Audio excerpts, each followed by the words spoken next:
एक मिनट और देखते हैं, एक मिनट और देखते हैं, उसके बाद हम लोग स्टार्ट करते हैं।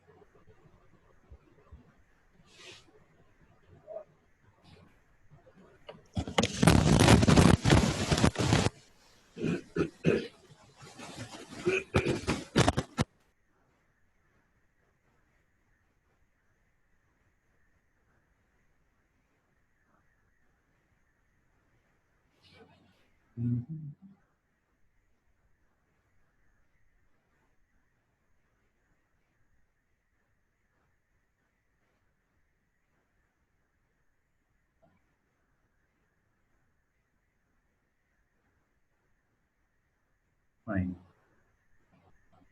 चलो लेट्स बिगिन। अच्छा, तो एक पहले हम लोग क्वेश्चन आज करेंगे, उसके बाद में आगे बढ़ते हैं। तो you have to tell me find all isomers of C5H10 in bracket excluding stereoisomers। इसको हटा दो, stereoisomers को। Now you have to tell me all isomers of C5H10। चलिए करिए, क्वेश्चन इज ऑल योर्स। देखते हैं क्या आंसर आप देते हैं।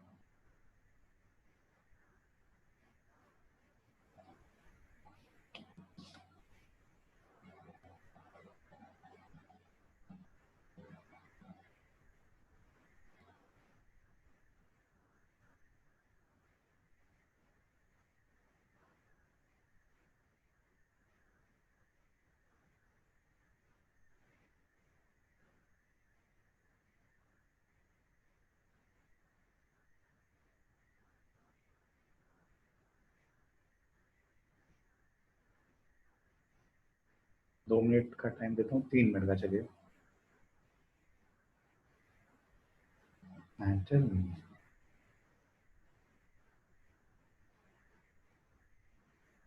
एक आंसर 8 आ जाए।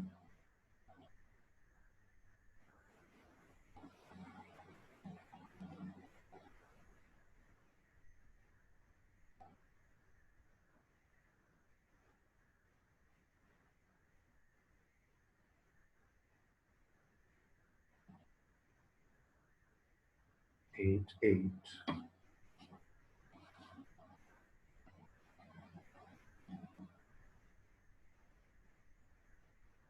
Let's see.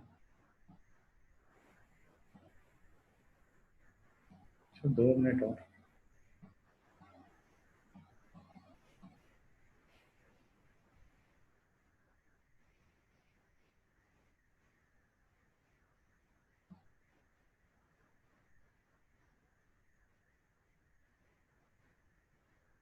Not more than 2 minutes.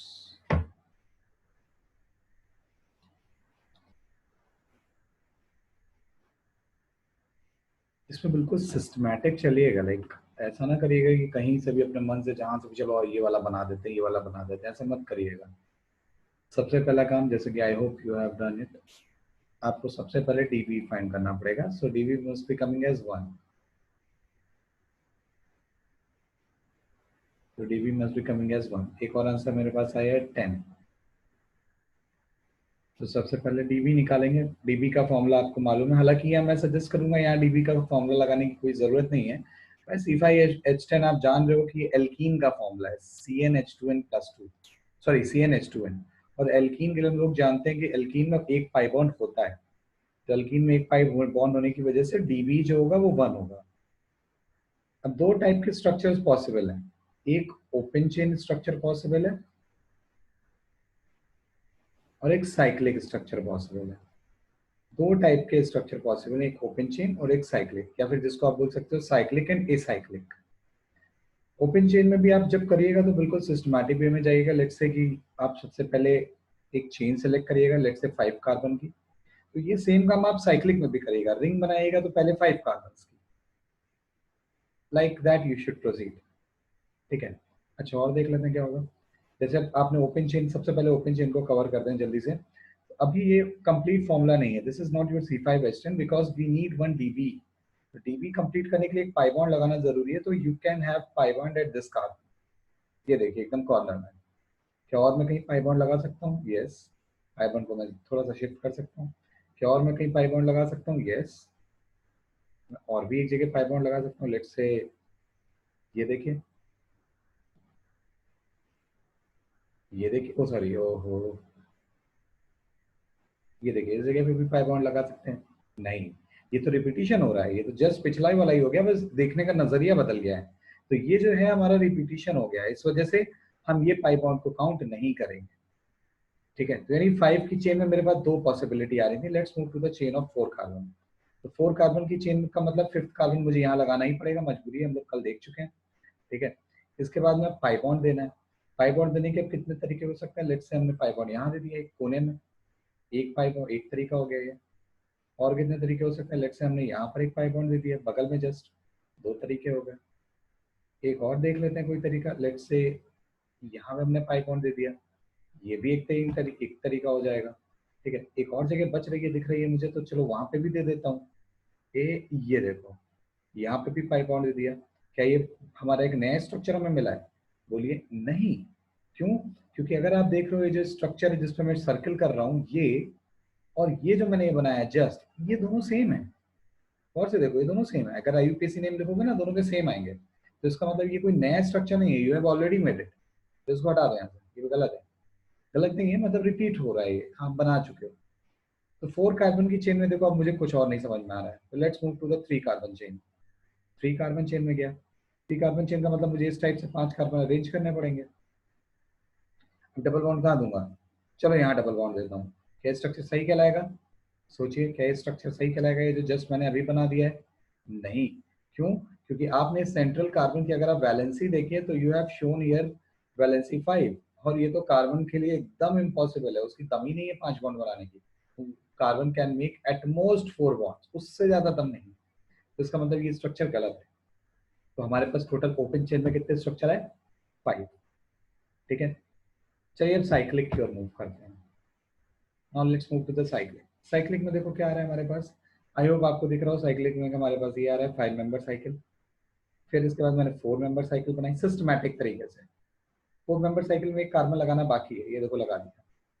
अब डीबी की चिंता मत करना। डीबी की चिंता इसलिए मत करना क्योंकि आप रिंग बनाते ही डीबी कंप्लीट हो जा रहा है। 4 की चेन में अब आप कोई और कॉम्बिनेशन नहीं बना सकते। मतलब आप लेट्स से आप ये बना देते हो, this combination will not be called a different combination. This combination will not be called a different combination. ये सेम है, बिल्कुल सेम है, तो इसको दोबारा बनाने की जरूरत नहीं है। तो मैं इसको हटा देता हूँ। इसके अलावा, इसके अलावा क्या हो सकता है?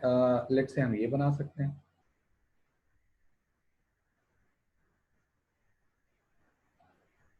लेट्स से हम ये बना सकते हैं। अच्छा, ये मैंने क्यों बनाया? देखो, पहले मैंने एक 3 मेंबर रिंग बनाई और दो कार्बन, दो वैलेंसी बच रही थी ना, तो दो वैलेंसी इसको ऐसे दिखा दिया। क्या ये हमारा स्ट्रक्चर सही कहलाएगा? यस। देखो कैसे, 3 मेंबर साइकिल हो गई। 3 मेंबर साइकिल होते ही डीबी 1 कंप्लीट हो गया।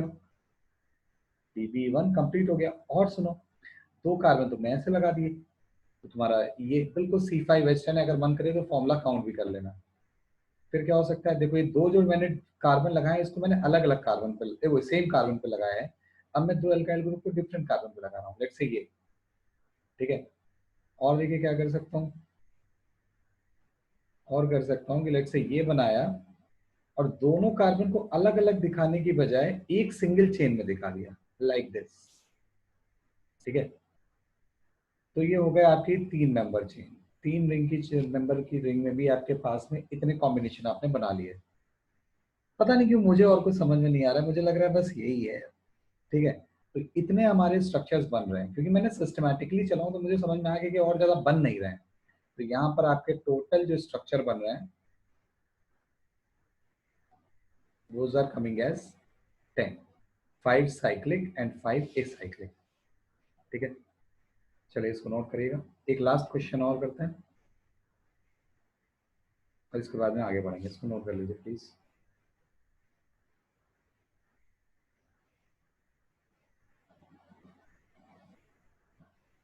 अगला क्वेश्चन क्या है? Let's write another question. Question,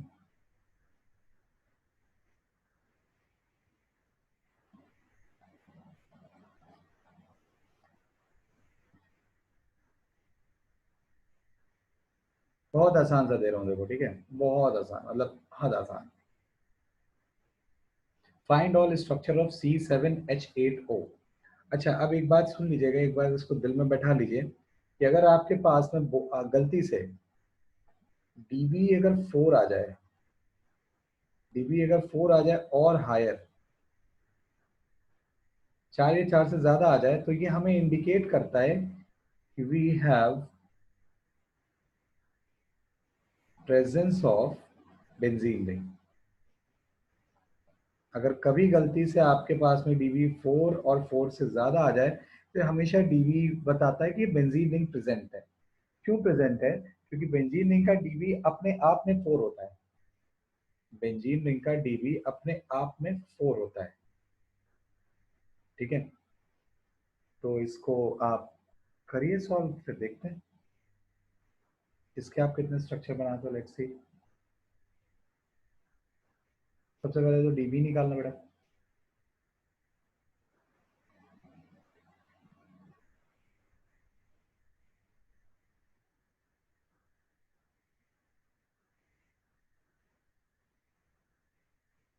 last question है, इसके बाद में हम लोग अगले सेशन की ओर पढ़ेंगे, अगली चीज की ओर।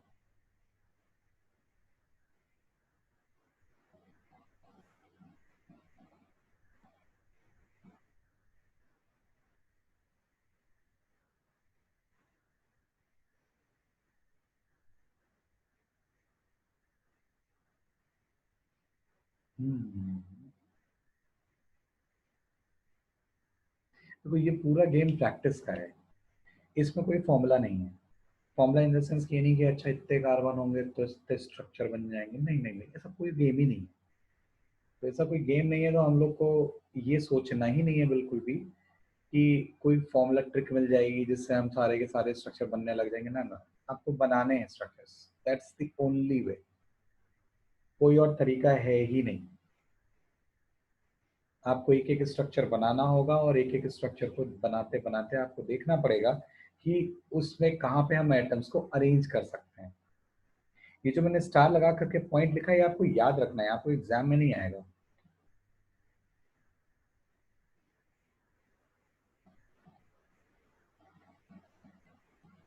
तो आई होप आपने सबसे पहले डीबीई निकाला हो। तो ये 4 आएगा कैसे? वही 2 × C + 2 - H + x - n/2, यही फॉर्मूला है हमारा डीबी का। Formula would be like 2 × 7 + 2 - 8 + 0 - 0 divided by 2। ये आ रहा है आपका 16 - 8/2, दैट इज 4। डीबी आपका 4 आ रहा है।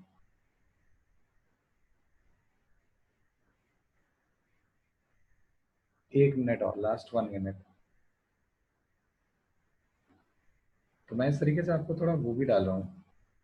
अच्छा, आंसर मुझे जो भेजा करिए उसको पब्लिक में भेजा करिए, प्राइवेट मैसेज ना करिए, ताकि सब लोग अपने आंसर्स मैच कर लें। तो किसी का अगर कुछ डिफरेंट आ रहा होगा तो वो देख लेगा कि अच्छा मेरा डिफरेंट आ रहा है, तो लेट्स चेक वंस। क्योंकि मैं इतना टाइम सफिशिएंट देता हूँ कि आप एक बार ढंग से अटेम्प्ट कर सको क्वेश्चन को।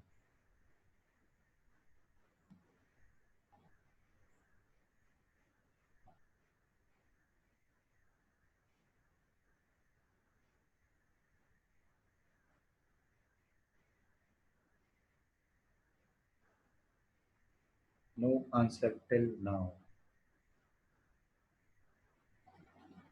डीवी 4 आ रहा है तो बेटा एसाइक्लिक मतलब बेंजीन रिंग तो दे ही देना।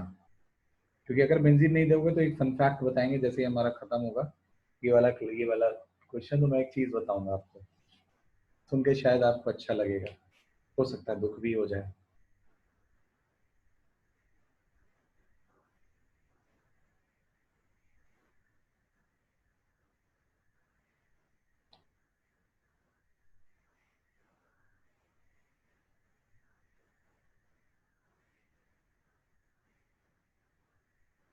एक साथ मेरे पास में दो दो आंसर आए, और दोनों आंसर्स में जमीन आसमान का अंतर है।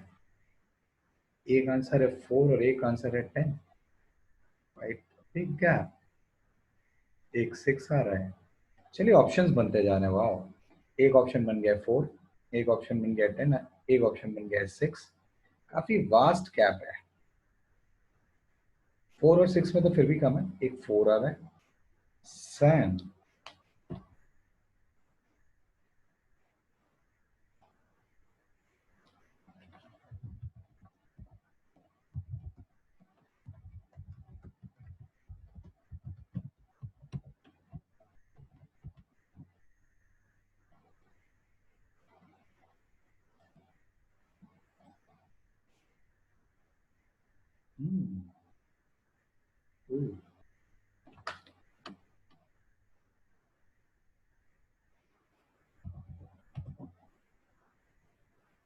Sorry sir, 7।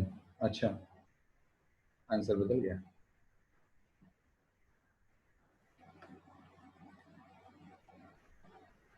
पर बेटा देखो, अगर 6 दिखा होगा तो 6 तो तुम तुरंत मार्क कर दोगे, -1 तो लेकर के चले आओगे।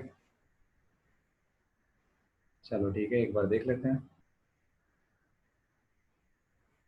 बाईसाइक्लो, नहीं नहीं नहीं, बाईसाइक्लो मत बनाना, वरना अभी मैं एक चीज बताता हूँ। सिर्फ बेंजीन रिंग बनाना, अगर DB4 के ऊपर मिल जाए, सिर्फ benzene ring, benzene ring will automatically cover your 4 DB। ठीक है, अभी मैं वही एक चीज बताऊंगा जो मैं अभी बोला था ना, फन फैक्ट बताना है मुझे, तो मैं बताता हूँ आपको। चलो एक बार ट्राई करते हैं। तो DB वॉज C7H8 हो, हम लोग ने देख लिया था कि DB जो आ रहा था दैट वॉज कमिंग एज 4। ठीक है। अच्छा अब देखो 4 का मतलब, देखो तुरंत मैंने एक बेंजीन रिंग बना दी। Benzene ring automatically covers DB4, यहाँ 4 DB कवर हो गया। अब आपको कोई पाई बॉन्ड नहीं बनाना है और ना ही कोई रिंग बनानी है। अब देखो बच क्या रहा है अरेंज करने के लिए। मैं हाइड्रोजन कभी अरेंज नहीं करता, आई नेवर अरेंज हाइड्रोजन। ना आई हैव गॉट ऑक्सीजन। अब मेरे पास बस ऑक्सीजन है और एक कार्बन है। ऑक्सीजन और एक कार्बन है, ये हमारे पास में चीजें हैं। अब देखो ऑक्सीजन के सामने क्या क्या पॉसिबिलिटीज हो सकती हैं। ऑक्सीजन एक साइड H से कनेक्ट हो सकता है, तो दूसरी साइड कार्बन से कनेक्ट हो सकता है। ठीक है, ये इस तरीके से अपन सोचते हैं कि ऑक्सीजन एक साइड हाइड्रोजन से कनेक्ट हो सकता है और एक साइड कार्बन से। अभी कार्बन दो जगह से आ सकता है।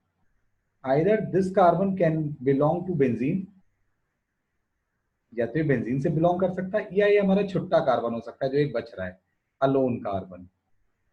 दो टाइप से कार्बन हो सकते हैं, तो हम दोनों ही केस लेंगे। ठीक है।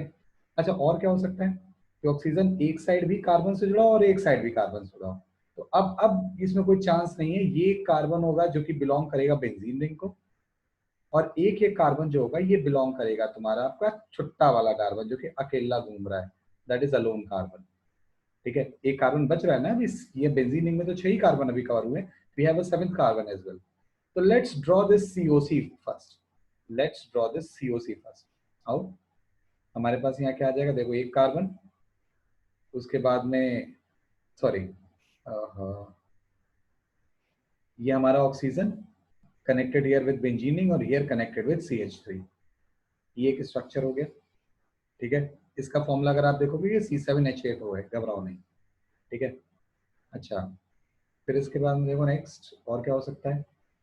अब मैं ऐसा करता हूँ कि ऑक्सीजन को H से कनेक्ट कर देता हूँ। तो अब मैं ऑक्सीजन को H से कनेक्ट करके दूसरी साइड से बेंजीन से कनेक्ट कर रहा हूँ। यानी ये मैंने ऑक्सीजन को कनेक्ट किया यहाँ, और यहाँ H लगाया, और दूसरी साइड मैंने बेंजीन से कनेक्ट कर दिया। ठीक है। अब देखो कितनी पॉसिबिलिटी हो सकती है। अभी एक कार्बन रह गया है, I am left with 1 carbon. तो एक कार्बन को मैं यहाँ लगा सकता हूँ, या फिर एक कार्बन को मैं यहाँ लगा सकता हूँ, या फिर एक कार्बन को मैं यहाँ कहीं नीचे लगा सकता हूँ। ठीक है, ये 3 पॉसिबिलिटी हो गई। ये जो स्ट्रक्चर बनाए हैं तीनों, इसको हम लोग क्रिसॉल बोलते हैं। CH3 है हर जगह। मैं H3 लिख दे रहा हूँ just for valency completion, otherwise जरूरत नहीं है, वो आप स्ट्रक्चर एक काउंट हो जाएगा।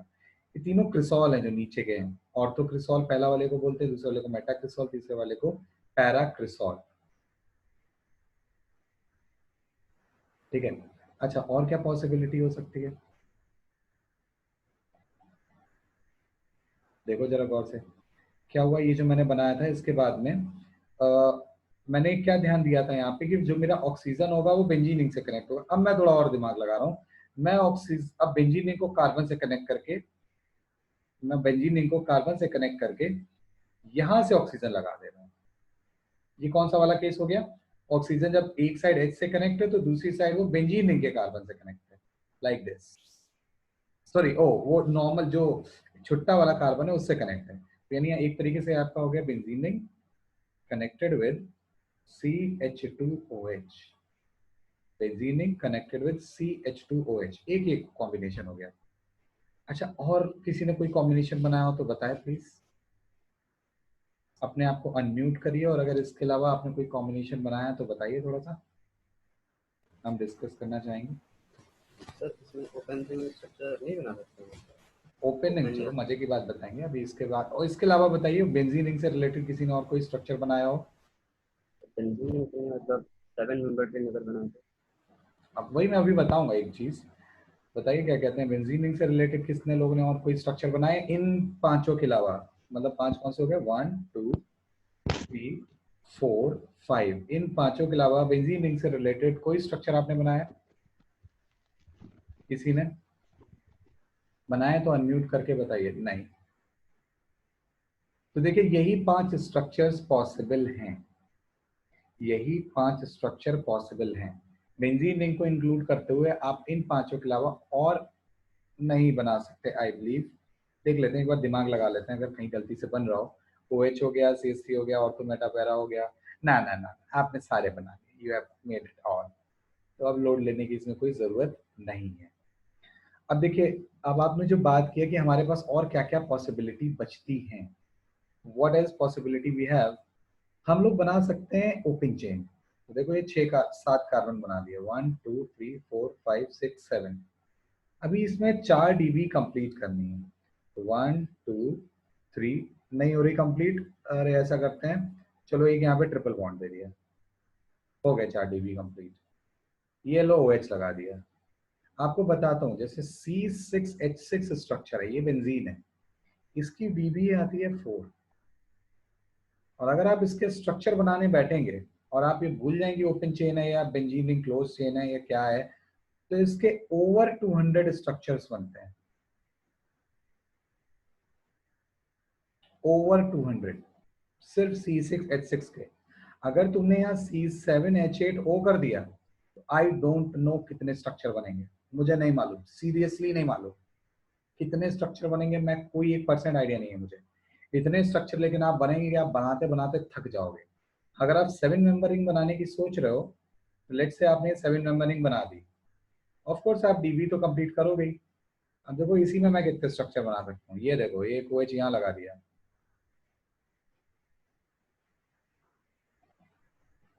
एक OH यहाँ लगा दिया,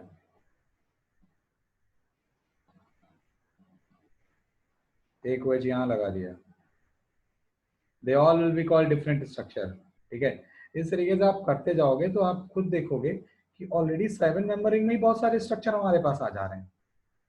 तो इसका मतलब ये है कि बिना बेंजीन रिंग के बनाना बिल्कुल एब्सर्ड होगा। व्हाई? बिकॉज अगर बिना बेंजीन रिंग के आप बनाते हो तो ऐसे तो बहुत कॉम्बिनेशन पॉसिबल है। मतलब फिर तो आप ये होगा कि मैं गारंटी दे रहा हूँ, आपका जो एग्जाम होगा, चाहे वो नीट हो चाहे जेईई मेन हो, अगर वो तो क्या, मैं आपको 10 दिन एक्स्ट्रा दे दूँ कि लाओ जाओ 10 दिन और दे रहा हूँ, तुम चलो ये C7H8 हो गए स्ट्रक्चर बना दो, बेटा तुम ना बना पाओगे, जान निकल जाएगी बनाते बनाते। ठीक है, तुम सारे स्ट्रक्चर बना ही नहीं पाओगे, चाहे मैं 10 दिन दूंगा, मैं कह रहा हूँ चलो तुम 1 साल ले लो पूरा, 1 साल स्ट्रक्चर बनाओ बैठ करके C7H8 हो गए, और सारे स्ट्रक्चर तुम नहीं बना पाओगे। या बना लोगे तो ऐसा मैं नहीं कह रहा नहीं बना पाओगे, कहना गलत होगा, लाइक बना दिया तो क्या कहूंगा, बट फिर भी मैं तुम्हें 1 साल तक का टाइम देने के लिए तैयार हूँ। अगर किसी को चैलेंज लेना हो तो ले ले। पहले मैं क्लास में देता था ये एक्टिविटी कि बनाओ कितने स्ट्रक्चर बनाओगे, तो कुछ मेरे स्टूडेंट्स कोई 100 बना देता था, कोई 125 स्ट्रक्चर बना देता था। एक ने 160 वाट बनाए थे बेंजीन के, मुझे याद आ रहा है, हाँ 160 करीब बनाए थे। मैंने तो 97 बनाया, मैंने 97 के ऊपर नहीं बनाया। इसी में अगर दम हो तो चैलेंज ले लेगा, एक दिन बनाएगा, देखेगा कितने आते हैं स्ट्रक्चर। ठीक है, तो आई होप भाई आपने क्लोज चेन वाले ना, मतलब ओपन चेन वाले मत बनाइएगा, क्योंकि आपकी हालत खराब हो जाएगी। ना यकीन हो सर के ऊपर तो आप ट्राई मार सकते हो, एक दिन दे देना अपनी जिंदगी का, कोई बड़ी चीज नहीं है। फन फैक्ट भी हो जाएगा, आपको मजा भी आएगा, आप फिर दूसरों से भी स्ट्रक्चर पूछ पाओगे। तो ये हुआ स्ट्रक्चर आपका C7H8 होगा। चलिए आगे बढ़ते हैं और एक नए क्वेश्चन की ओर बढ़ते हैं। नए क्वेश्चन ही अब हम यहाँ से आज के दिन में एक और हमारे पास टॉटोमेरिज्म बच रही है, टॉटोमेरिज्म। टॉटोमेरिज्म का केस मैं डिस्कस करूंगा जब मैं आपको जीओसी पढ़ा दूंगा, जीओसी में खासकर जब रेजोनेंस पढ़ा दूंगा, उसके बाद में हम लोग टॉटोमेरिज्म को डिस्कस करेंगे। तो अभी अब जो मैं आगे बढ़ रहा हूँ मैं उसमें छोटे से आइसोमेरिज्म की ओर बढ़ रहा हूँ, that is conformation. Next heading हम लोग डाल देते हैं conformational isomerism, or we can also call it rotamerism.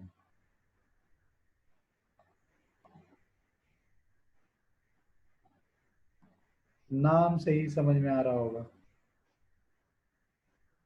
रोटामेरिज्म का मतलब हो गया कि जहां पर आपका रोटेशन से कुछ हो रहा हो। ठीक है, तो सबसे पहले मैं इसको डिफाइन कर देता हूँ। मैं इसको ऐसे डिफाइन कर देता हूँ कि दिस लास्ट क्वेश्चन का सही आंसर क्या है? अरे 5 हो गया, खत्म हो गया। लास्ट क्वेश्चन का सही आंसर है 5। 1 2 3 4 5, बस यही 5 आंसर है।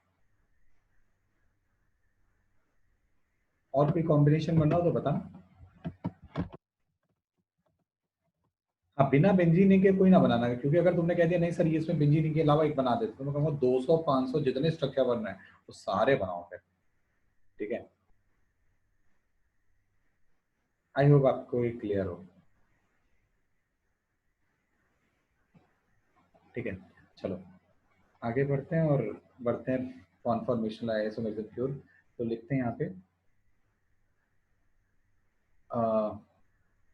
इन such type of isomerism, molecule exists in more than one forms just by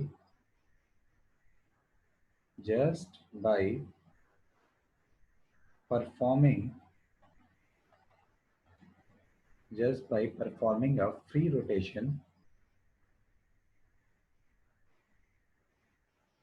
about sigma bond। Free rotation about sigma bond. अब हम लोग सिग्मा बॉन्ड के अबाउट फ्री रोटेशन दिखा रहे हैं, इसकी वजह से जो आइसोमेरिज्म आती है हम उसे कॉन्फॉर्मेशन बोलते हैं। In such type of isomerism molecule exist in more than one form just by performing a free rotation about sigma bond. Each rotation provides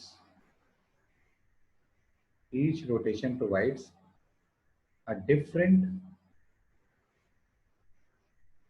3D arrangement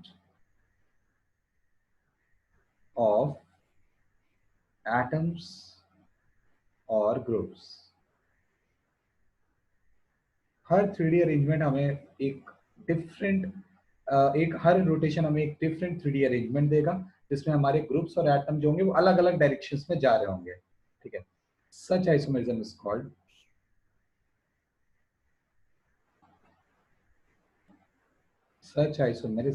called क्या हम लोग बोलेंगे इसे? कॉन्फॉर्मेशनल और कॉन्फॉर्मेशन, इसे अपन कॉन्फॉर्मेशन बोलते हैं। ठीक है, खास बात इसमें क्या है कि इसमें मॉलिक्यूल में सिर्फ रोटेशन हो रहा है, मतलब मॉलिक्यूल का स्ट्रक्चर बिल्कुल सेम रहेगा। स्ट्रक्चर मतलब सेम रहने का मतलब ये है कि लेट्स से जैसे मान लीजिए कि हम बोल दें कि ये एक आदमी है। ठीक है, ओ माय गॉड इसका पेट मैंने बहुत गंदा बनाया है, सॉरी। ये मान लीजिए एक आदमी है।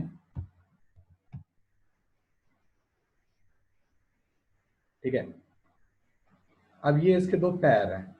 ठीक है, अब मैं क्या करूं अगर कि इस पैर को पकड़ के लेट्स से लेफ्ट, ये जो मुझे जो लेफ्ट दिख रहा है, ऑफ कोर्स आपको भी जो लेफ्ट दिख रहा है, इस पैर को पकड़ के हम ऐसे रोटेट कर दें।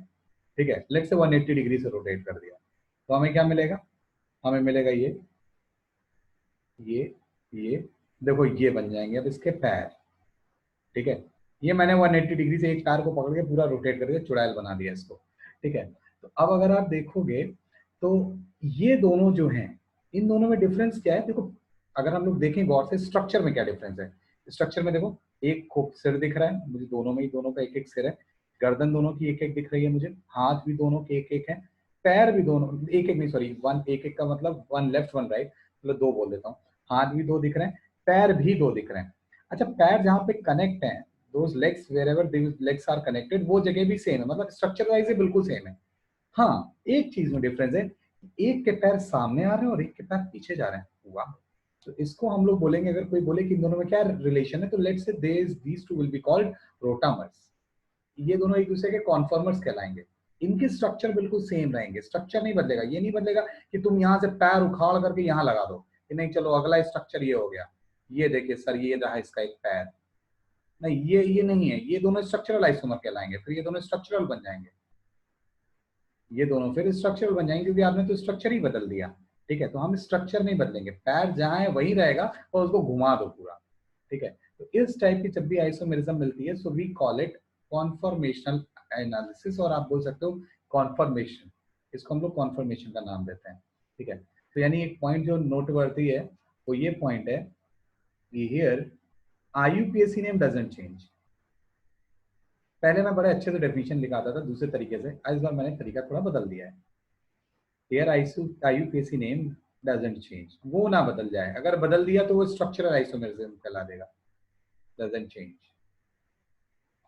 ठीक है। Only rotation of bond is involve, ठीक। अब पहली चीज ये आती है कि सिग्मा बॉन्ड के अबाउट मैंने लिखा है रोटेशन किया जा रहा है, तो क्या अलाउड है सिग्मा बॉन्ड के अबाउट रोटेशन? बोलो यस, बिल्कुल अलाउड है। आप चाहो तो एक्सपेरिमेंट अपने सामने अभी जस्ट परफॉर्म कर सकते हो। आपके सामने मान लीजिए एक पेन रखा होगा, ऑफ कोर्स आप पेन लेकर के बैठे होंगे, पेन में कैप भी लगी होगी, ठीक है। तो पेन के एक एंड को पकड़िए और कैप को रोटेट करना स्टार्ट करिए, आप बड़े आराम से कैप को रोटेट कर ले जाएंगे। मतलब कैप को पेन में लगा दीजिए, पेन का दूसरा एंड पकड़ लीजिए टाइटली और उसको कैप को रोटेट करना स्टार्ट करिए। आप कैप को आराम से रोटेट कर सकते हो। हाँ फ्रिक्शन होगा, ऑफ कोर्स कुछ फ्रिक्शन उसको मिलेगा उसकी सरफेस से, but it will not be like आप रोटेट ही नहीं कर पा रहे हो। तो इस टाइप का ही रोटेशन हमारे पास होता है कि we hold one end properly और दूसरे एंड को हम घुमाते हैं। तो ये जो मैंने आदमी का पैर घुमाया था, अगर आपने ध्यान दिया हो, ये जो मैंने आदमी का पैर, वो सॉरी, ये जो मैंने आदमी का भी पैर घुमाया था, उसमें मैंने बेसिकली क्या किया था, उसमें बस मैंने एक उसके ऊपर के हिस्से को पकड़ लिया था, नीचे के पैर को पूरा घुमा दिया था। तो एक एंड को पकड़ के हमें दूसरे एंड को घुमाना है, ठीक है। तो हम लोग जल्दी से एंट्री करते हैं अपनी कॉन्फॉर्मेशन में। वैसे मैं पहले डेफिनेशन लिखाता था कि these molecule phenomena in which molecules have same structure, same IUPAC name, but different arrangement about sigma bond। तो ये पहले मैं डेफिनेशन लिखाता था, बट इस बार मैंने थोड़ा सा डेफिनेशन बदल दी है, ठीक है। अब हम लोग जल्दी से जो हमारे सिलेबस में है उससे हम कवर करते हैं। वो है सबसे पहले कॉन्फॉर्मेशन ऑफ इथेन। हमारे सिलेबस में सबसे पहले कॉन्फॉर्मेशन ऑफ इथेन है। मैं हालांकि कुछ और एक्स्ट्रा भी बताऊंगा जो कि हल्का सा सिलेबस से बाहर होगा, बट बात यह है कि कभी कभी पूछ लिया जाता है, तो थोड़ा सा आइडिया रखेंगे, ठीक है। तो conformation of ethane, bye the way ethane क्या होता है? इथेन होता है CH3CH3। If you look at the structure of this CH3CH3, तो वहां पे हाइब्रिडाइजेशन हर कार्बन का sp3 होगा, तो कुछ इस टाइप से दिखेगा। देखो ये क्या C, ये रहा एक C, यहाँ एक H होगा, यहाँ एक H होगा, यहाँ एक H होगा, यहाँ एक H होगा, यहाँ एक H होगा और एक यहाँ H होगा। बनाने का इसको तरीका क्या है, देखिए C बनाया, एक बॉन्ड ऊपर की ओर ऐसे दिखा दिया हाइड्रोजन, कोशिश किया उसके पैरेलल बॉन्ड यहाँ हाइड्रोजन पे दिखा दीजिए आप, फिर एक हाइड्रोजन मैंने यहाँ दिखा दिया, उसी के पैरेलल मैंने कोशिश किया यहाँ पे हाइड्रोजन दिखा दिया, फिर मैंने एक हाइड्रोजन यहाँ दिखा दिया, कोशिश किया इसी के पैरेलल मैंने हाइड्रोजन यहाँ बना दिया, ठीक है। इस स्ट्रक्चर, ये जो डायग्राम मैंने बना रखा है, इसको मैंने जिस तरीके से दिखाया है, इसको हम लोग नाम देते हैं सॉ हॉर्स प्रोजेक्शन। इसे हम लोग सॉ हॉर्स प्रोजेक्शन का नाम देते हैं, ठीक है। अब हमें क्या करना है, हमें सॉ हॉर्स प्रोजेक्शन में क्या करना है, एक कार्बन को पे अपनी आंख को यहाँ पे लगाना है, इस जगह पे, और इस कार्बन को देखना है, we have to look towards this carbon along this bond. ये जो बॉन्ड बना हुआ है इस बॉन्ड के अलोंग देखना है, ठीक है। कुछ फिर से बोल रहा हूं, आपको इस कार्बन पे एकदम आंख लगानी है। जैसे पेन है तो पेन में आपको क्या करना है कि पेन की एक टिप पे बिल्कुल एक आंख बंद करके देखिए, इस तरीके से अपने पेन को देखिए कि उसका दूसरा वाला एंड जो है वो आपको ना दिखाई दे। मतलब एक जो आपकी पेन है, पेन पकड़िए, पेन में आप एक जगह आंख लगाइए और ऐसे देखिए कि दूसरा वाला एंड आपको ना दिखाई दे, ठीक है। ये काम हमें कुछ करना है। तो ऐसा अगर आप काम यही इस मॉलिक्यूल में भी करेंगे तो देखिए इस स्ट्रक्चर में पर्टिकुलरली क्या होगा, मैं बता देता हूं। देखिए ऐसा कुछ होगा कि let's say this carbon is front carbon. क्यों इसको मैं फ्रंट कार्बन बोल रहा हूं? क्योंकि इसकी ओर आप आंख लगा रहे हो, तो ऑफकोर्स ये बन जाएगा रियर कार्बन। रियर कार्बन अगर आप चाहो तो इसे आप बैक कार्बन भी बोल सकते हैं। अब देखो, क्या आपको फ्रंट कार्बन दिखाई देगा? यस, अरे भैया उसी को तो देख रहे हैं हम लोग, तो फ्रंट कार्बन हमें दिखाई देता है। तो फ्रंट कार्बन को हम लोग ऐसे डॉट से बना देते हैं, front carbon is just like a dot. अच्छा, क्या आपको रियर कार्बन दिखाई देगा? नहीं, rear carbon will not be visible to you. तो रियर कार्बन को हम लोग ऐसे सर्कल से बनाते हैं, ठीक है। यहाँ ये जो डॉट है ये आपका फ्रंट कार्बन है और ये जो सर्किल बनाया है this is your rear carbon. अब पहली चीज, फ्रंट कार्बन से क्या क्या अटैच है? फ्रंट कार्बन से आपका अटैच है 3 हाइड्रोजन। अब एक बात और सोचिए, तीनों हाइड्रोजन ये सिमेट्रिकली अरेंज्ड होंगे या एसिमेट्रिकली अरेंज्ड होंगे? ये डेफिनेटली सिमेट्रिकली अरेंज्ड होंगे। सो अब अगर आप देखोगे तो देखो, लेट्स से अगर एक हाइड्रोजन ऐसे ऊपर की ओर आ जाता हुआ दिख रहा है, ठीक, तो ये जो हाइड्रोजन है ये देखो, ये जो मैंने सर्कल कर दिया, ये जो हाइड्रोजन है ये दिखेगा आपको कि ये राइट जा रहा है। अच्छा, पता है आपको ये एंगल कितना दिखाई देगा?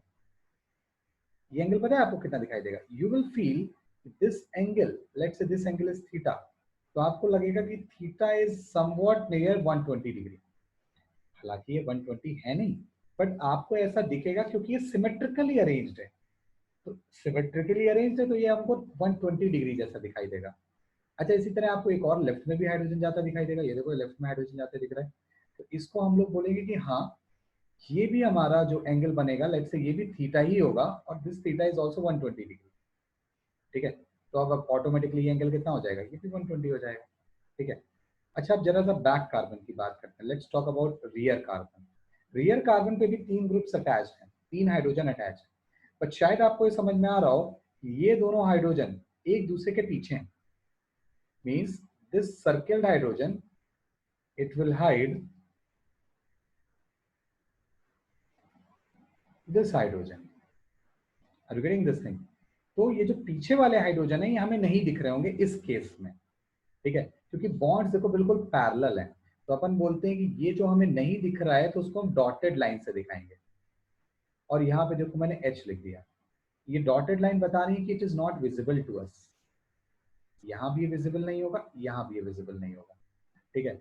इसे हम लोग बोलते हैं eclipsed form, we call it eclipsed form. Eclipsed means hidden, तो इसको अपन इक्लिप्स्ड फॉर्म बोलते हैं। इसको जल्दी से बना लीजिएगा। और इस प्रोजेक्शन, ये जो हमने जस्ट अभी बनाया है, इस प्रोजेक्शन को हम लोग नाम देते हैं न्यूमैन प्रोजेक्शन। हालांकि मेरे पास और भी बहुत स्टोरी रहती हैं बट इस स्टोरी को मैं यहाँ पे कवर नहीं कर रहा हूँ, हमें मालूम भी है। इसको हम लोग न्यूमैन प्रोजेक्शन बोलते हैं, ठीक है। इसको नोट करिए।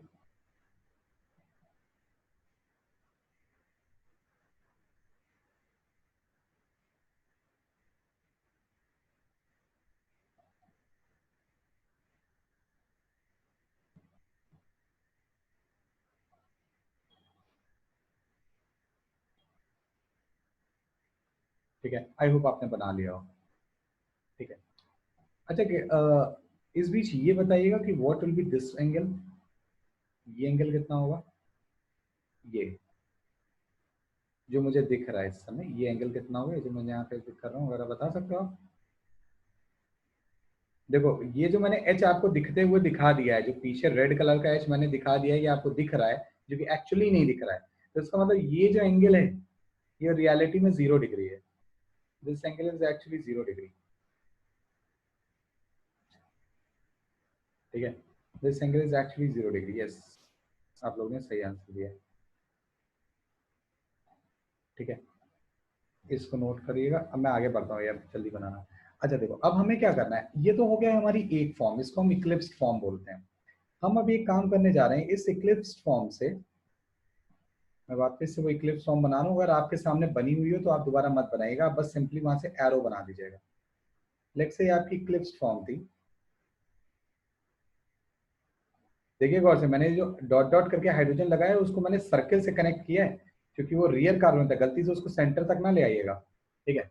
अब देखो हमें क्या करना है, एक काम करते हैं, सबकी यूनिफॉर्मिटी मेंटेन करने के लिए हम लोग एक काम करते हैं, होल्ड फ्रंट कार्बन को पकड़ लीजिए and rotate rear carbon by 180 degree.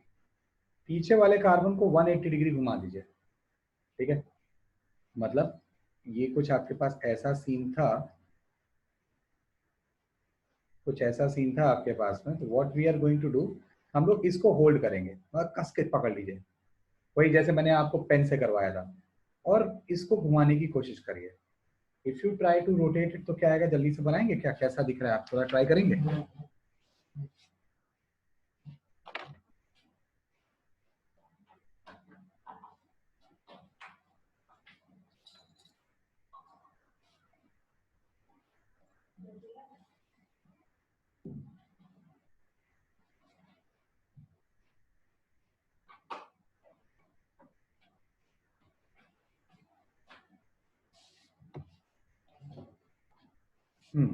I hope आपने बना दिया हो। देखो क्या करना है, फ्रंट कार्बन को तो छूना तक नहीं है, फ्रंट कार्बन वैसे का वैसा ही रहेगा, उसको ना टच कर देना, ठीक है।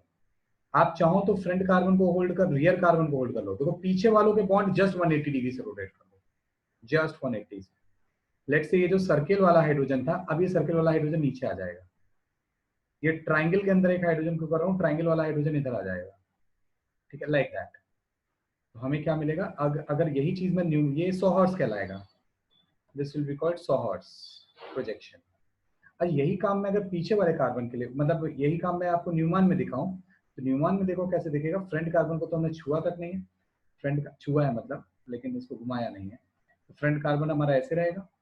और रियर कार्बन हमारा क्या होगा, अब रियर कार्बन के बॉन्ड्स, फिर हमें काम वही करना है, आंख को यहाँ लगाना है, इस फ्रंट कार्बन को देखना है, और अलोंग दिस बॉन्ड, आपको इसी बॉन्ड के अलोंग देखना है। तो अब फिर से मैं वाइट बोल रहा हूँ, आपको बैक कार्बन नहीं दिखेगा, तो बैक कार्बन वो सर्किल ही है, लेकिन अब आपको बैक कार्बन से जो बॉन्ड्स कनेक्ट है अब वो दिखने लग जाएंगे। तो लेट्स से ये आपके पास में H आ गया, ये एक H आ जाएगा और ये एक H आ जाएगा, प्रीवियस से जस्ट 180 डिग्री पे रोटेशन। जो विजिबल, जो आपको पीछे नहीं दिख रहे थे पिछले केस में, अब वो दिखने स्टार्ट हो जाएंगे, ठीक है। इसको हम लोग बोलते हैं स्टैगर्ड फॉर्म, थोड़ा जल्दी लिखेंगे इसको, इसको बोलते हैं स्टैगर्ड फॉर्म, या फिर इसी को हम लोग बोल देते हैं एंटी फॉर्म, ठीक है। ये स्टैगर्ड फॉर्म हो गया। और क्या हम कर सकते हैं, एक काम और कर सकते हैं, देखो फालतू का है ये, हालांकि मुझे तो नहीं अच्छा लगता, लेकिन फिर भी करना जरूरी है। इसको अपने मन से ऐसे करके थोड़ा सा सिमिलर मैनर से कुछ एंगल घुमा दो, एनी एंगल जो आपका मन करे, बट कोशिश करना कि वो एंगल लेस देन 60 रहे, 60 डिग्री से कम पे घुमाना। मतलब ये एंगल मेरा 60 है एक्चुअली, तो मैं चाह रहा हूँ कि 60 डिग्री से आप थोड़ा कम घुमाएं। तो क्या मिलेगा आपको, सिर्फ न्यूमान बनाइएगा, सोहर्स ना बनाइएगा।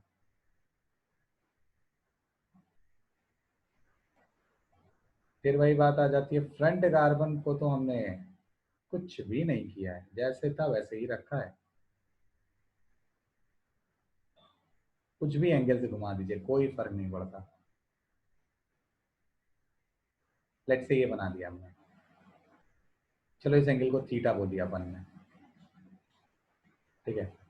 इस फॉर्म को हम लोग बोलते हैं स्क्यू और गॉश फॉर्म, इसे हम बोलते हैं स्क्यू और गॉश फॉर्म, ठीक है। आई होप क्लियर हुई है स्क्यू और गॉश फॉर्म। हाँ, बना लीजिए इसको।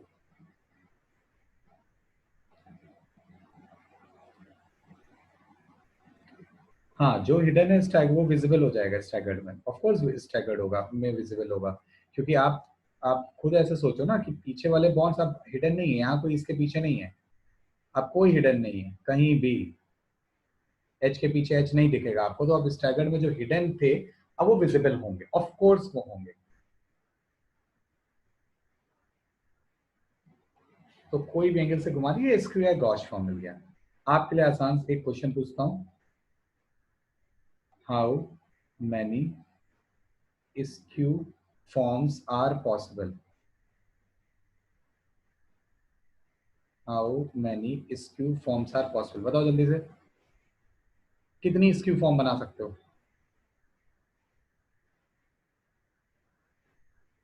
ये देखो आंसर रहा ये, इनफाइनाइट। तुम कभी मुझे एक बार आंसर आया था क्लास में 360, मैंने कहा कैसे, तो sir there are total angle is 360, तो अगर हम एक एक डिग्री भी रोटेट करेंगे तो हमें 360 आइसोमर मिल जाएंगे।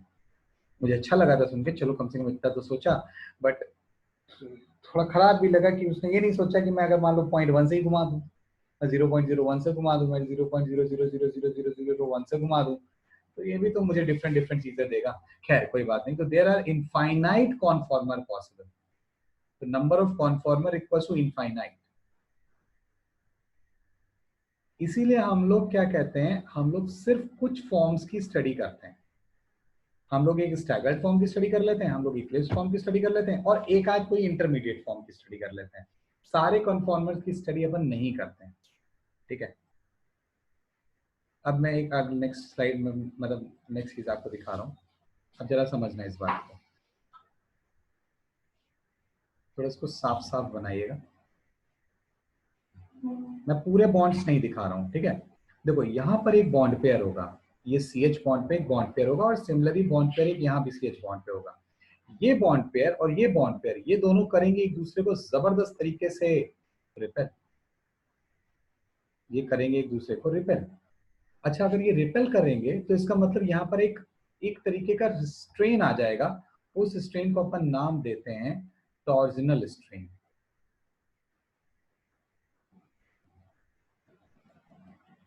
और टॉर्जनल स्ट्रेन को हम लोग डिफाइन कैसे करेंगे, क्या ये किन के बीच स्ट्रेन है, ये बॉन्ड पेयर्स के बीच में स्ट्रेन है जो कि एडजेसेंट कार्बन पे है, मतलब सेम कार्बन पे नहीं लगे दोनों बॉन्ड पेयर, ये दोनों बॉन्ड पेयर एडजेसेंट कार्बन पे है, तो हम लोग बोलते हैं repulsion.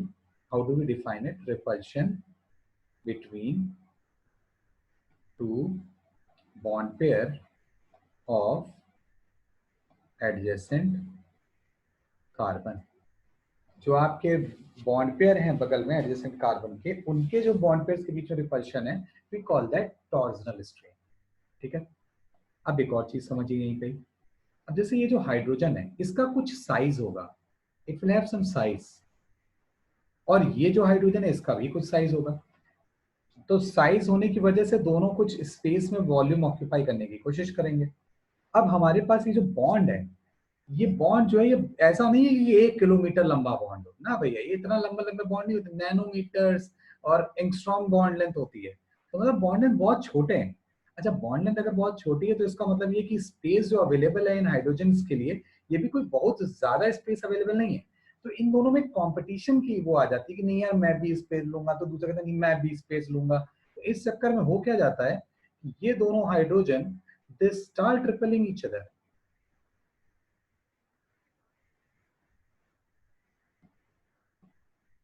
they start repelling each other. Why? Due to their size. अपनी साइज की वजह से एक दूसरे को रिपेल करना स्टार्ट कर देते हैं। अच्छा, इस रिपल्शन को हम क्या नाम देते हैं, केमिस्ट्री का बहुत फेमस रिपल्शन स्ट्रेन है, इसे हम बोलते हैं स्टेरिक स्ट्रेन, जिसको आप लोग स्टेरिक रिपल्शन के नाम से भी जानते हो। ठीक है, तो इसे हम लोग स्टेरिक स्ट्रेन बोलते हैं। ठीक है, अच्छा अब जरा सोचो कि 3 फॉर्म हमने बनाई थी, हमने एक इक्लिप्स फॉर्म बनाई थी, हमने एक गॉश फॉर्म बनाई थी, और एक हमने स्टैगर्ड फॉर्म बनाई थी। तो अगर मैं बात करूं कि मेरा टॉर्जनल स्ट्रेन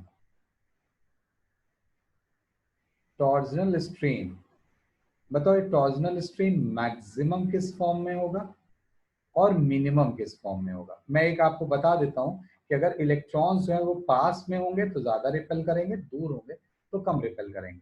तो बताइए आपका टॉर्जनल स्ट्रेन मैक्सिमम किस फॉर्म में होगा, जब इलेक्ट्रॉन्स पेयर पास होंगे या दूर होंगे। और सोच के बताइए इलेक्ट्रॉन्स पेयर एडजेसेंट कार्बन के किस में पास होंगे। ऑफ कोर्स आप देंगे आंसर कि भाई जो टॉर्जनल स्ट्रेन है वो मैक्सिमम होगा इक्लिप्स्ड फॉर्म में। जो टॉर्जनल स्ट्रेन है वो मैक्सिमम होगा इक्लिप्स्ड फॉर्म में। व्हाई? क्योंकि इक्लिप्स्ड फॉर्म में आप देखोगे अगर गौर से तो बॉन्ड पेयर सबसे पास में है, बॉन्ड पेयर सबसे पास में है। और बॉन्ड पेयर सबसे दूर किस फॉर्म में, जरा देखना। बॉन्ड पेयर सबसे दूर किस फॉर्म में, बॉन्ड पेयर सबसे ज्यादा दूर है आपके स्टैगर्ड फॉर्म में, जरा देखो गौर से, बहुत दूर है। तो बॉन्ड पेयर सबसे दूर है स्टैगर्ड फॉर्म में, तो वहां पर उस टाइम पे टॉर्जनल स्ट्रेन मिनिमम होगा। यहाँ मैं लिख दे रहा हूँ, अगर डाउट हो बेटा तुरंत पूछ लेना, अनम्यूट करना, फटाफट पूछ लेना। अच्छा वही बात करूं जरा स्टेरिक स्ट्रेन, फिर वही बात आती है कि अगर तुम एक दूसरे के बहुत पास में हो तो ज्यादा रिपेल करोगे, दूर हो तो कम रिपेल करोगे। हाँ तो मैक्सिमम रिपल्शन कहाँ पे हो, स्टेरिक स्ट्रेन कहाँ पे होगा मैक्सिमम, ये होगा इक्लिप्स्ड फॉर्म में। और मिनिमम कहाँ पे होगा, वो वही स्टैगर्ड में। ठीक है। अब बात उठती है अगर स्ट्रेन मैक्सिमम है तो स्टेबिलिटी क्या होगी, ऑफ कोर्स मिनिमम होगी। तो स्टेबिलिटी ऑर्डर आपको रटा भी हुआ है लेकिन मैं फिर भी लिखूंगा। स्टेबिलिटी ऑर्डर जो होता है वो होता है सबसे ज्यादा स्टेबल स्टैगर्ड, फिर गॉश, और फिर आता है आपका इक्लिप्स्ड। ये स्टेबिलिटी ऑर्डर है। ठीक है।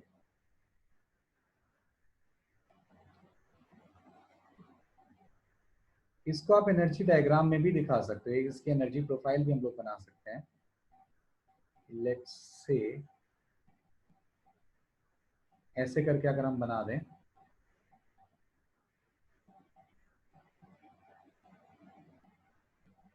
तो ये जो फ्लेक्स है ये हमारा 1 हो गया, ये हमारा 2 हो गया, ये 3 हो गया, ये 4 हो गया और ये 5 हो गया। तो अगर कोई पूछे यू कैन ऑलवेज आंसर जो 1 एंड 5 है इनकी यहाँ पे ये एनर्जी लिख रहा हूँ मैं वाई एक्सिस पे।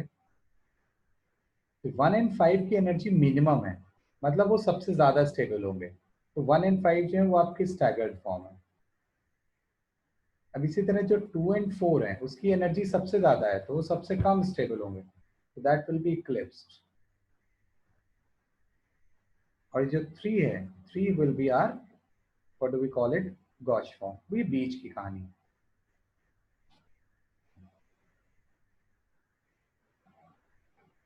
जल्दी बनाइएगा। अच्छा फॉर इथेन मॉलिक्यूल ये जो गैप है, इस गैप को हम लोग बोलते हैं एनर्जी बैरियर।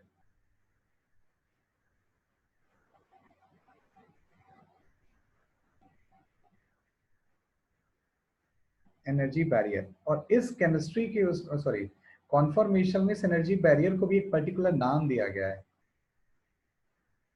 इसको अपन बोलते हैं रोटेशन बैरियर।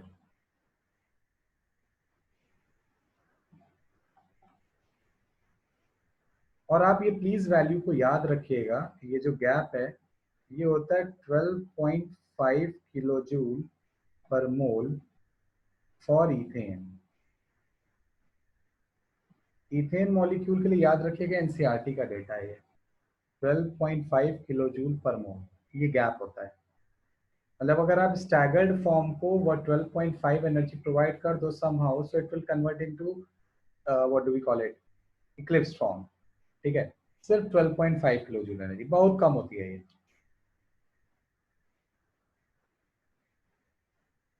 नोट कर लीजिएगा इसे और ये पॉइंट लिख लीजिएगा।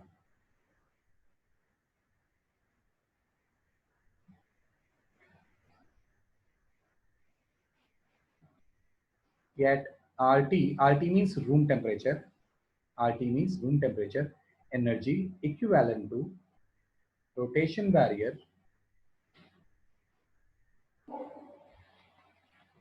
rotation barrier is provided by surrounding only. मतलब कोई एक्स्ट्रा एनर्जी देने की जरूरत नहीं है, सराउंडिंग से ही आपका मॉलिक्यूल एनर्जी एब्जॉर्ब कर लेता है और खुद ही रोटेट करता रहता है, ठीक है, खुद ही रोटेट करता रहता है, डिफरेंट डिफरेंट फॉर्म बनाता रहता है। हाँ, अब ये बात है कि ये एनर्जी गैप इतना छोटा है कि ऐसा नहीं कर सकते आप कि चलो स्टैगर्ड फॉर्म बना और हमने उसको आइसोलेट कर दिया कि ये मॉलिक्यूल का सैंपल है उसमें सब स्टैगर्ड है, ना ना ना ना, कर ही नहीं सकते। मतलब आप स्टैगर्ड फॉर्म को इक्लिप्स फॉर्म से आइसोलेट नहीं कर सकते, क्योंकि स्टैगर्ड से इक्लिप्स जाने में बस एनर्जी गैप 12.5 है, और वो एनर्जी गैप तो आपको रूम टेम्परेचर पे नॉर्मली मिल जाता है, कोई हीटिंग की जरूरत नहीं पड़ती है, कुछ किसी चीज की जरूरत नहीं पड़ती। तो क्वेश्चन पूछा जा सकता है, लेट्स से अगर पूछा जाए तो बता देना, you can't isolate, we can't isolate these forms, कर ही नहीं सकते चाहे जितनी दम लगा लो, we can't isolate these forms.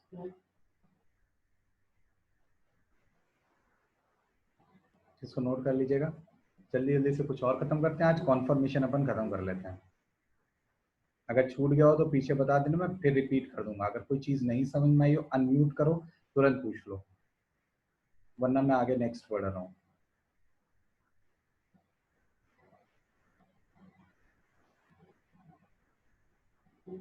कोई डाउट हो तुरंत पूछो फटाफट, ठीक है, चाहे चुन्नू मुन्नू से लेकर के बड़ा एकदम पहाड़ जैसा डाउट हो, कोई फर्क नहीं पड़ता, ठीक है। वाओ, किसी को कोई डाउट नहीं है, वंडरफुल। अब कॉन्फर्मेशन ऑफ ब्यूटेन की ओर बढ़ते हैं, ये भी हमारे सिलेबस में है। ओह सॉरी, मैं भावना में बह गया, 5 कार्बन बना लिए, अब ये ब्यूटेन हो गया, ठीक है। हमें क्या करना है, देखो हमें फिर से वही आंख लगानी है, ठीक है। Let's say this is carbon number 1 2 3 4, हमें आंख लगानी है लेट्स से कार्बन नंबर 2 पे, ये यहाँ, और ऐसे देखना है किस बॉन्ड के अलोंग, बॉन्ड अलोंग 2 एंड 3, आपको इस बॉन्ड के अलोंग देखना है, ठीक है।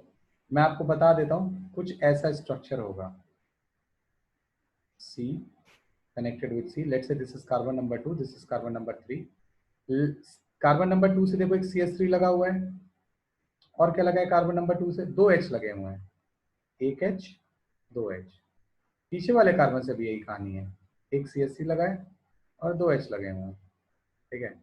आंख हमें लगानी है 2 पे, देखना है अलोंग 2 और 3 बॉन्ड के, आपको बताना है कैसा आपको दिखेगा, जैसा भी दिख रहा हो बना दीजिए। न्यूमान ही हम बनाएंगे, हम सोहर्स बार बार नहीं बनाएंगे।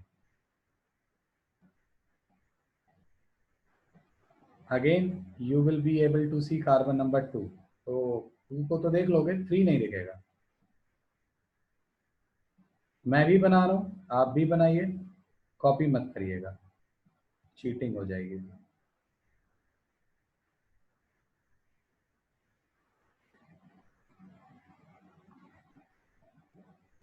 जैसा मैंने अभी बना रखा है उस हिसाब से आपको पीछे वाले पॉइंट्स नहीं दिखेंगे।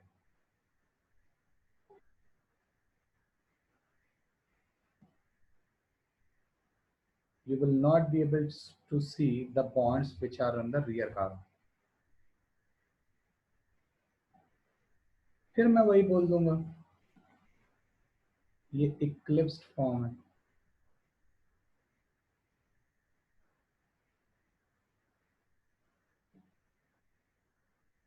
बना लीजिएगा तो बताइएगा, ठीक है। ये मैं साइड का ही हटा दे रहा हूँ, ये जो है सोहॉर्स और ये जो मैंने बना रखा है इसको मैं हटा रहा हूँ, मुझे जरूरत नहीं है इसकी। Oh my god, what happened to turn on,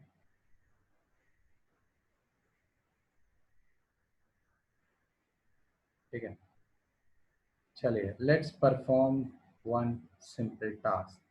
task ये है, इसको रोटेट करिए आप ऐसे ही, फ्रंट को होल्ड रखिएगा, मन करे चलो फ्रंट को घुमा दो आपकी बार, लेकिन नहीं, चलो फ्रंट होल्ड करो, रोटेट करो clockwise 60 degree, rotate rear clockwise by 60 degree घुमाइए, और बताइए सोर्स कैसा दिख रहा होगा, ओ सॉरी न्यूमैन कैसा दिख रहा होगा।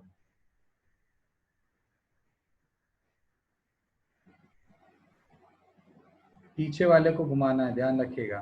फ्रंट को तो छूना तक नहीं है, नहीं छूना तो है, बिना छुए कैसे होगा, लेकिन घुमाना नहीं है फ्रंट को।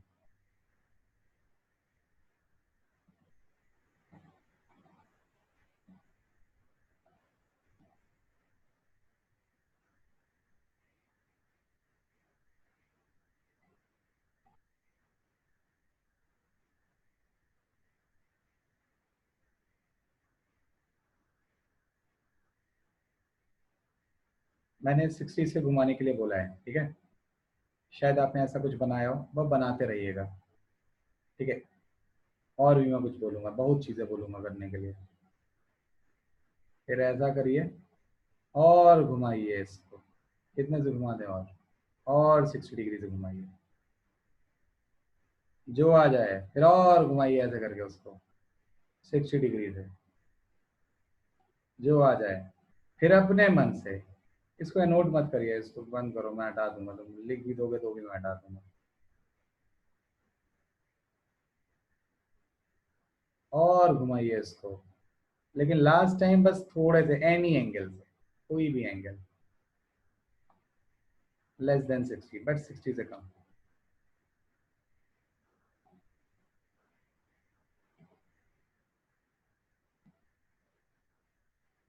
जब आप फिर 60 डिग्री से घुमा दोगे, पीछे वाले को ही घुमा रहे हैं, ध्यान रखना आगे वाले को नहीं घुमा रहे हैं। तो पिछला तो वैसे ही बना दो, बिल्कुल बिल्कुल भी चेंज करने की जरूरत नहीं है, just like we had it, कुछ नहीं चेंज करना। हाँ, जो पीछे वाला है, अब देखो CS3 पीछे से घूमते हुए H के पीछे आ जाएगा। जो पीछे वाला CS3 है, रेड वाला, वो घूमते हुए H के पीछे आ जाएगा। So now CS3 will not be visible to us. Similarly ये जो नीचे वाला H है, वो घूमते हुए लेफ्ट वाले H के नीचे आ जाएगा, नहीं दिखेगा। थोड़ा दोबारा साफ साफ बना देता हूँ।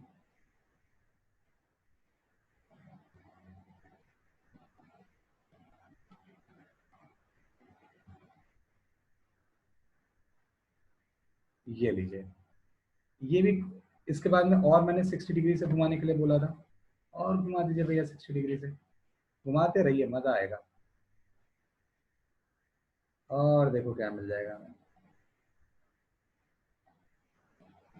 फिर वही बात, फ्रंट को छूना भी, मैं क्यों बार बार ऐसे बोल देता हूँ, छूना है, बिना उसको छुए रोटेट नहीं कर सकते हैं, बट उसको रोटेट नहीं करना है। अब देखो जो CS3 पहले हाइड्रोजन के पीछे छुप रहा था, अब वो घूमता हुआ थोड़ा सा कहाँ आ जाएगा, नीचे। ओ गलती हो गई मेरे से, बहुत बड़ी मिस्टेक हो गई। देखो क्या मिस्टेक हो गई, मैंने सेंटर से कनेक्ट कर दिया। रियर कार्बन है तो रियर कार्बन से कनेक्ट होगा, H, और यहाँ भी H। ये हो गया, किसी भी एंगल से घुमाना है घुमा दो, अपने मन से बना लो।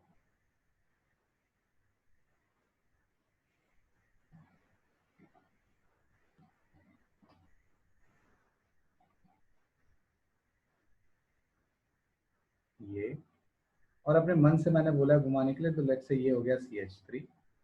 अब हल्का सा बोला, हल्का सा घुमा दिया H।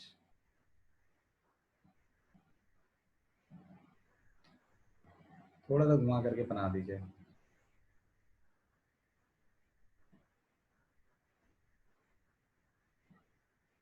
ठीक है, अब मैं इन फॉर्म्स के नाम लिख रहा हूँ। ठीक है, ये जो दूसरा वाला बना है, वी कॉल इट स्टैगर्ड, क्योंकि यहाँ पे एग्जैक्टली वही एंगल्स हैं जो कि स्टैगर्ड में थे। जैसे मैं आपको पीछे के स्टैगर्ड की ओर ले जाता हूँ, ये देखो, ये 60 डिग्री एंगल था, ये 60 डिग्री एंगल था, स्टैगर्ड ही फॉर्म तो थी है। ठीक है, तो यहाँ पे भी यही है, 60 डिग्री एंगल है, 60 से ही तो रोटेट कराया था, तो ये पहला, ये स्टैगर्ड है। अच्छा, ये जो फॉर्म है ये भी इक्लिप्स्ड है, ये जो तीसरी वाली है ये इक्लिप्स्ड है, क्योंकि देखो सब छुपा हुआ है। अच्छा, उसके नीचे जो आपने बना रखी है, दैट इज ऑल्सो स्टैगर्ड। ठीक है, ये जो आपने ये जस्ट बनाई है लास्ट वाली, वी कॉल इट गॉश। लेकिन अभी जो पहली वाली इक्लिप्स्ड है, जो पहली वाली इक्लिप्स्ड है, वो है फुल्ली इक्लिप्स्ड। क्यों वो फुल्ली इक्लिप्स्ड है? शायद आप देख रहे होगे कि CS3 is hiding behind CS3, है ना। और जो थर्ड वन इक्लिप्स्ड है उसमें H is hiding behind CH3 and CH3 is hiding behind H। तो जो थर्ड वाला फॉर्म है इसको हम बोलते हैं पार्शियली इक्लिप्स्ड। थर्ड वाले फॉर्म को अपन बोलते हैं पार्शियली इक्लिप्स्ड। इसी तरह ये जो हमारा सेकंड वाला है इसको हम बोलते हैं पार्शियल स्टैगर्ड। क्यों? क्योंकि CH3 जो और CH3 जो है वो एक दूसरे से मैक्सिमम डिस्टेंस पे नहीं है। स्टैगर्ड का एक और नाम था, अगर आपको ध्यान आ रहा हो, स्टैगर्ड का एक नाम और था, वो था एंटी। एंटी का मतलब होता है एक दूसरे से ऑपोजिट। जब ग्रुप्स एक दूसरे से ऑपोजिट हो तो हाँ, यहाँ ग्रुप एक दूसरे से ऑपोजिट हैं but they are not identical group. Second वाले में CH3 का ऑपोजिट देखो H है, ये CH3 और ये H एक दूसरे के एंटी ही तो हैं। पर जो थर्ड फिफ्थ फोर्थ बन रहा है उसमें CH3 के एकदम एंटी CH3 है। तो अपन ये जो लास्ट वाला बना है फिफ्थ वाला, फोर्थ वाला सॉरी, इसको हम लोग बोलते हैं फुल्ली स्टैगर्ड। सोचो सबसे ज्यादा स्टेबल कौन से होंगे? सबसे ज्यादा स्टेबल होंगे स्टैगर्ड। स्टैगर्ड ही स्टेबल होते हैं, ध्यान रखिएगा। तो सबसे ज्यादा स्टेबल मैंने बोल दिया स्टैगर्ड है। स्टैगर्ड में दो आ रहे हैं, स्टैगर्ड में दो आ रहे हैं, एक फुल्ली है और एक पार्शियली है। तो सोचो कौन सा ज्यादा स्टेबल होगा, पार्शियली या फुल्ली? फुल्ली ज्यादा होगा। फुल्ली ज्यादा वो होगा, वाई? क्योंकि फुल्ली में आपके जो है CH3 और CH3 बहुत दूर हैं, तो स्टेरिक रिपल्शन काफी कम होगा, है ना। CH3 काफी दूर हैं तो उनके बीच में स्टेरिक रिपल्शन काफी कम होगा। इसके चलते fully staggered is more stable then partial. फिर गॉश, गॉश हमेशा इंटरमीडिएट फॉर्म रहेगी, ठीक है। Gosh will be intermediate form. अच्छा, गॉश के बाद में अब जो नेक्स्ट आएगा, लेट्स से जो नेक्स्ट आने वाला है वो मैं बोल देता हूँ इक्लिप्स्ड। लेकिन फिर वही बात, दो इक्लिप्स्ड फॉर्म है, कौन ज्यादा स्टेबल होगी? सोचो कौन सी ज्यादा स्टेबल होगी, फुल्ली या partial? Partial will be more stable. क्यों? क्योंकि पार्शियल में देखो क्या है कि बड़े बॉन्ड यानी CH3 के पीछे H है, CH3 के पीछे H है, तो मतलब ये स्टेरिक रिपल्शन थोड़ा कम होगा, स्टेरिक रिपल्शन थोड़ा कम होगा। तो इसके चलते partial staggered will be more, Eclipse will be more stable then your fully.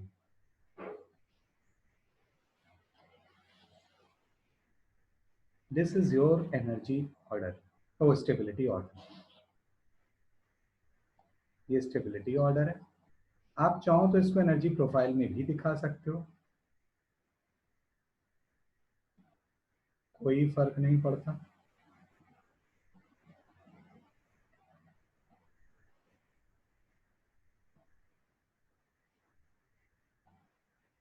ये सेम है, सेम लेवल पे है ये, ठीक है।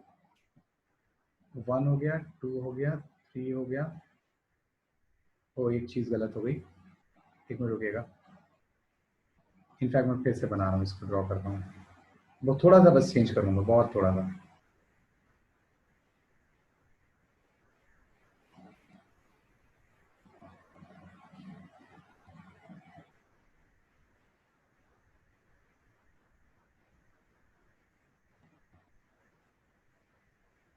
जी देखिए, थोड़ा सा बस चेंज करूंगा। ये 1 2 3 4 5, ये हमारे पास में 5 फॉर्म्स दिख रही हैं हमें। इसमें देखो 1 जो होगी वो होगी फुल्ली स्टैगर्ड। मैं एनर्जी कम है तो स्टेबिलिटी ज्यादा के ऑर्डर में लिख दे रहा हूँ। 5 जो होगी वो होगी आपकी पार्शियल स्टैगर्ड।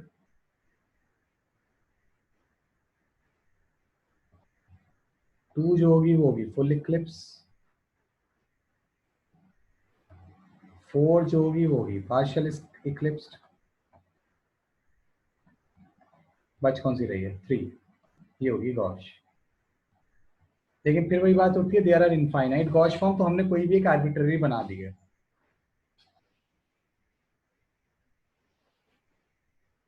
ठीक है। अब देखिए क्वेश्चंस कैसे आते हैं, इसको नोट कर लीजिए। क्वेश्चन कैसा आएगा,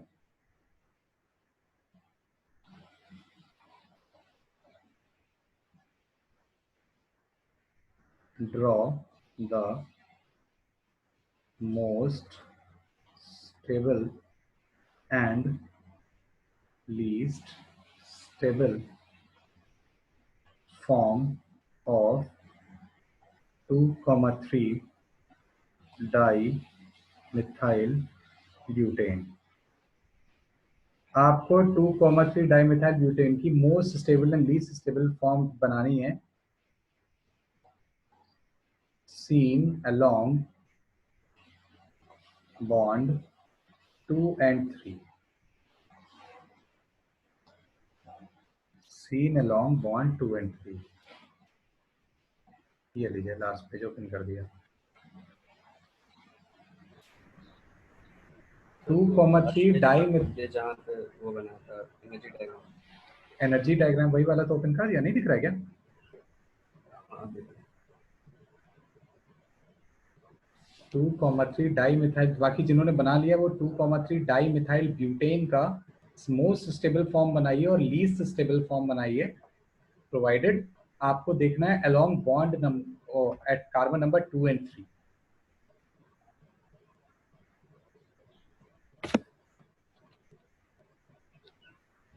बना लिया?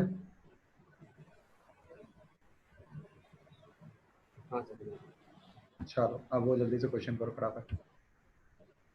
ये है क्वेश्चन, मतलब टू क्या होता है 2,3 डाइमिथाइल ब्यूटेन, कुछ ऐसा होता है, यूं यूं, this is your 2,3 dimethyl butane, ये देख रहे हैं ऐसे करके अलोंग दिस बॉन्ड। आप भी बनाइए, मैं भी बनाता हूं। तो मोस्ट स्टेबल फॉर्म होगी fully eclipsed, sorry most stable form होगी फुल्ली स्टैगर्ड, और मोस्ट अनस्टेबल फॉर्म होगी फुल्ली इक्लिप्स्ड। चलिए बनाते हैं दोनों ही लोग।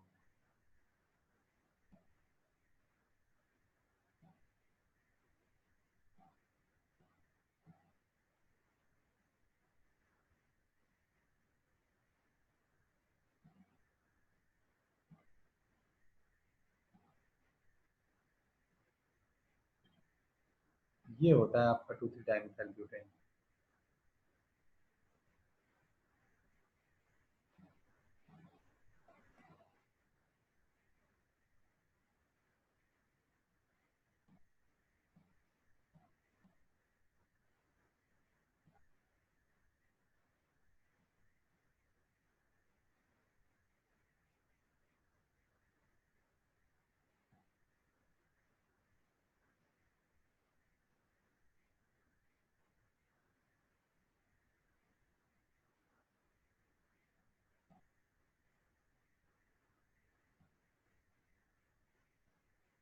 बनाइए बनाइए।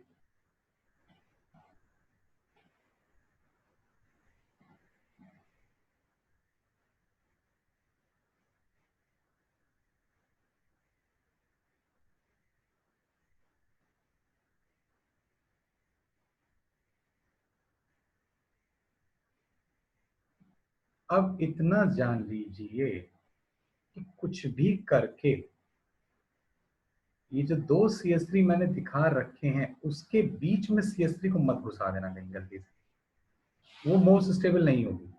स्टेबल होगी but that will not be most stable. मेरे ख्याल से समझ में आ रहा हूँ, बना दिया आपने। ये कार्बन नंबर 2 हो गया, कार्बन नंबर 3 हो गया। बस हमें देखना है एक दूसरे से मैक्सिमम डिस्टेंस पे रहें, बस और कुछ नहीं। इक्लिप्स फॉर्म में सबसे दो ही CH3 बनेंगे। हाँ इक्लिप्स तो बहुत जबरदस्त बनेगी, मतलब दिल खुश हो जाएगा, इतनी बर्बाद इक्लिप्स बनेगी आपकी। इक्लिप्स में क्या है, आपको ये फुल्ली इक्लिप्स्ड बनाना पड़ेगा, मतलब CH3 के पीछे CH3 जाए ऐसी कोशिश करिएगा। अच्छा ठीक है।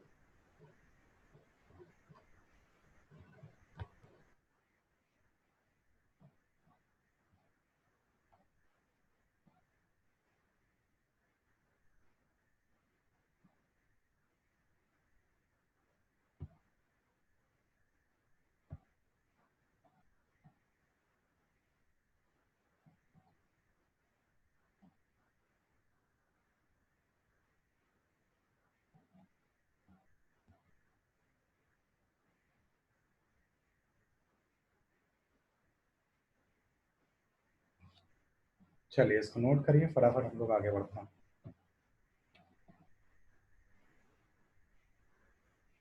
इस टाइप के क्वेश्चंस लेके आते हैं and we should be well prepare for such questions.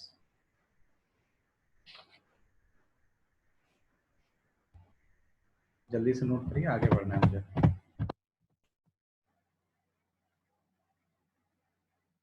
अगर डाउट हो तुरंत पूछ लीजिए, ठीक है।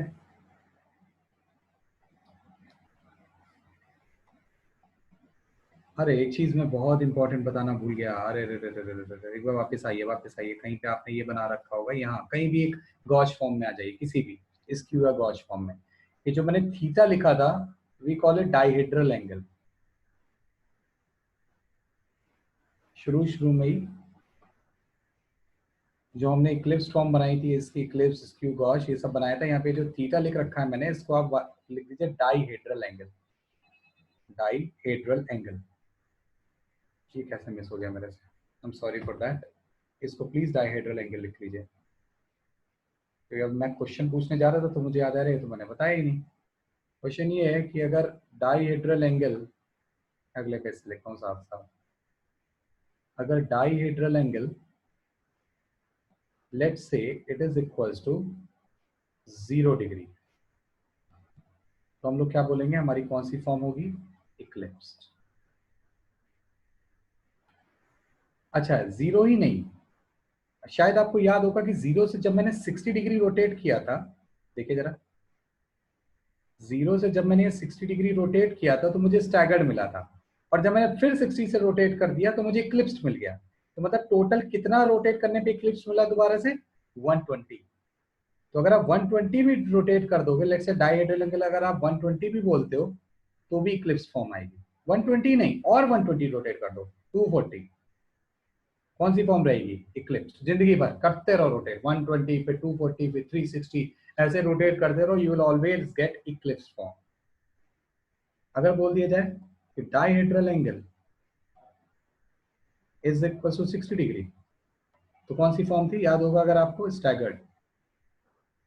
लेकिन मैं कह रहा हूं क्या सिर्फ 60 डिग्री पे ही स्टैगर्ड थी, नहीं, गौर से देखो, 60 के बाद में मैंने फिर 60 से रोटेट कराया, यानी देखो पहले 60 से रोटेट कराया तो स्टैगर्ड मिली, फिर 60 से कराया तो इक्लिप्स मिली, फिर 60 से कराया फिर स्टैगर्ड मिल गई।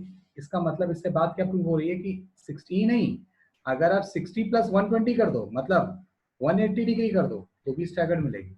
180 क्यों भैया, 300 कर दो, फिर से स्टैगर्ड मिल जाएगी, ये हमेशा चलती रहेगी। और इनके अलावा और कोई डाइहेड्रल एंगल है, theta, any other value, that is always skew या गॉश फॉर्म।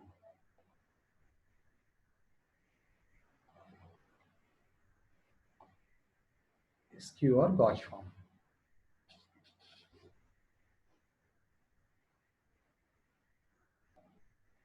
इसको और नोट कर लीजिएगा। अब एक थोड़ा सा अलग टाइप का मैं नोट करा देता हूँ आपको एक चीज, क्योंकि क्वेश्चन पूछा जाता है।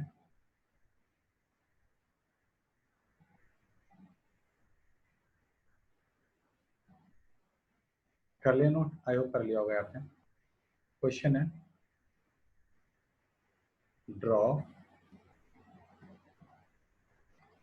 Most stable form of 1,2,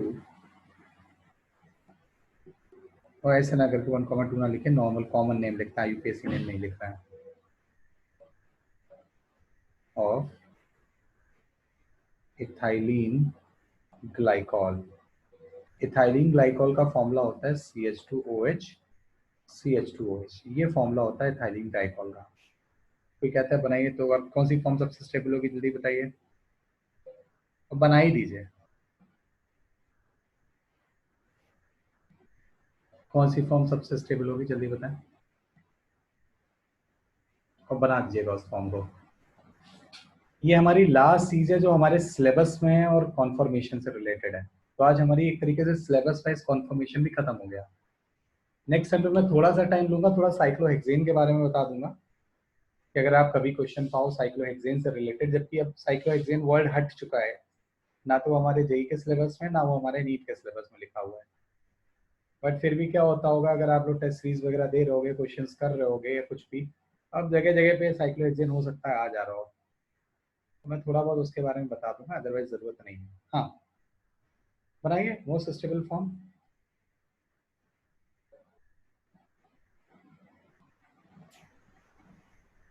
sir इस वाले में तो स्टैगर्ड स्टेबल हो जाएगा ना।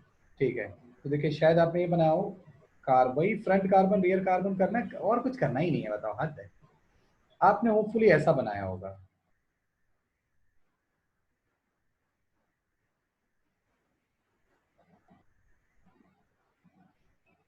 ठीक है, इसको बना लीजिए और फिर ऐसे करिए, देखें ये ऐसे करके लाल कलम लीजिएगा, लाल पेन अगर आपके पास हो, और ऐसे करके ऐसे काट दीजिए। ठीक है, ये नहीं है यहाँ मोस्ट स्टेबल। ठीक है, इसको बनाने के बाद में इसको अच्छे से काट भी दीजिएगा। ठीक है, काटना जरूरी है because it will remind us our mistake in the future, और हमें हेल्प करेगा कि हम इस चीज को याद रख पाए। ठीक है, और यहाँ पर एक स्टार लगाइए और एक पॉइंट लिखिए।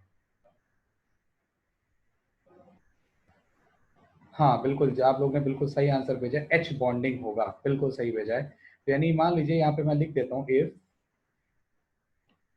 Adjacent carbon, if adjacent carbon have pair of, किसके किसके पेयर, मैं लिख रहा हूं कुछ पेयर, OH एंड OH, मान लो OH OH लगाओ, comma NH2 and OH, comma OH and F, comma NH2 and F, etcetera. ये सारे कुछ पेयर्स अगर लगे हुए हों, then gauche form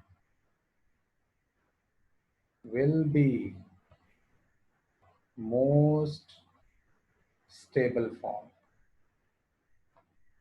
Gauge form will be most stable form always.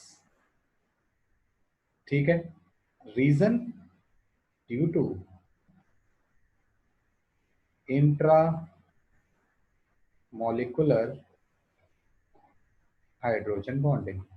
इस इंट्रा मॉलिकुलर हाइड्रोजन बॉन्डिंग हो जाने की वजह से आपकी ये जो फॉर्म होती है gauche form, that will be somewhat more stable as compare to any other form of your molecule. कुछ इस तरीके से हो जाती है मोस्ट स्टेबल फॉर्म।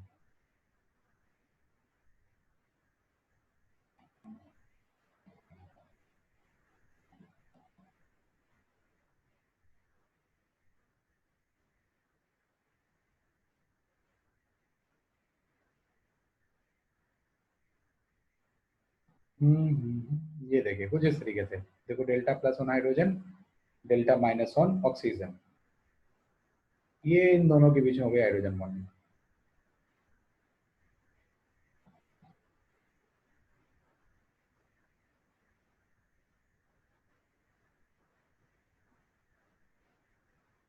इंपॉर्टेंट है ये हमारे सिलेबस का पार्ट है। ठीक है, तो देखिए नीट और जेई के लाइक जो सिलेबस है, इवन जेई एडवांस तक के लिए यही है सिलेबस में।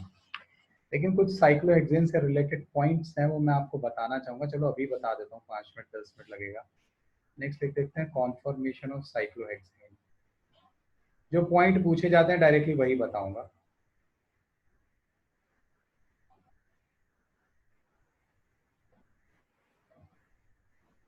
बहुत ज्यादा इसमें नहीं डिटेल में बताऊंगा। हमारे पास कौन सी फॉर्म्स होती हैं साइक्लोहेक्सेन की, मेनली 4 फॉर्म है।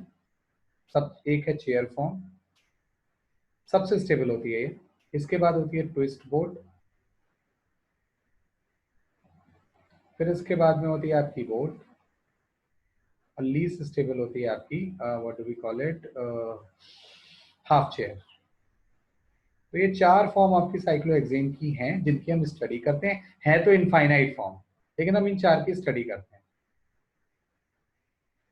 अगर आप स्ट्रक्चर देखो, अगर इनकी शेप्स देखोगे तो शेप्स कुछ ऐसी हैं, मैं सबकी शेप्स भी बना दे रहा हूँ। ये जो मैंने लिखा है स्टेबिलिटी ऑर्डर है, ठीक है, ध्यान रखिएगा।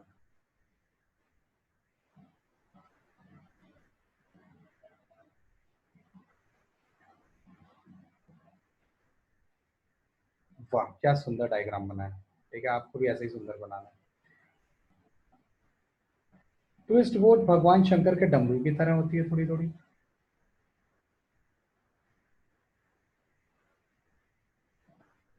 बोट तो भाई नाव है, ये तो आप समझ ही गए होगे।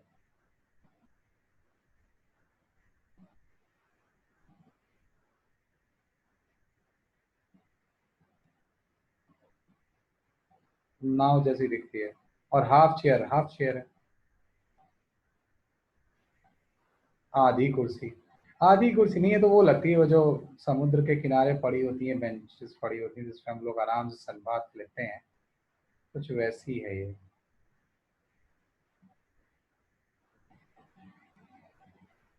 थोड़ा गंदा बन गया, बना लीजिएगा इसकी। ये हाफ चेयर है। चेयर फॉर्म में ये बॉन्ड्स बना दीजिएगा ऐसे करके, एक अप कंसेक्यूटिवली ऐसे बना दीजिएगा। जो क्वेश्चन आएगा वो भी मैं बता देता हूँ क्या आएगा, अगर आएगा तो कहीं मिले कर देना।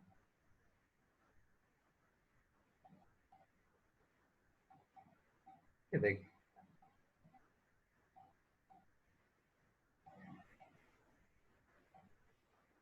मैं चाहूँ तो इन्हें दूसरे कलर से बना देता हूँ, इसको आप नोट करते रहिए। मैं इनको दूसरे कलर से बना देता हूँ।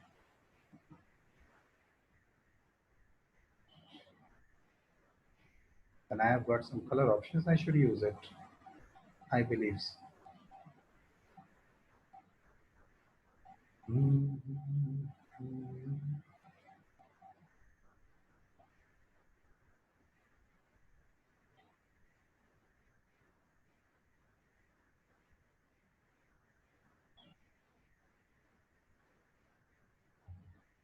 ये आपके बॉन्ड्स बना दिए मैंने कुछ। ये जो वर्टिकली अप बॉन्ड्स जा रहे हैं, जो सर्किल कर रखा है, ये सर्किल वाले बॉन्ड्स जो हैं, ये सब एक टाइप के, इन्हें हम बोलते हैं चेयर, वो सॉरी एक्सियल बॉन्ड, इन्हें हम एक्सियल पोजीशन बोलते हैं। और ये जो ऑरेंज से बना रखे हैं या रेड से जो बना रखे हैं, वी कॉल देम इक्वेटोरियल।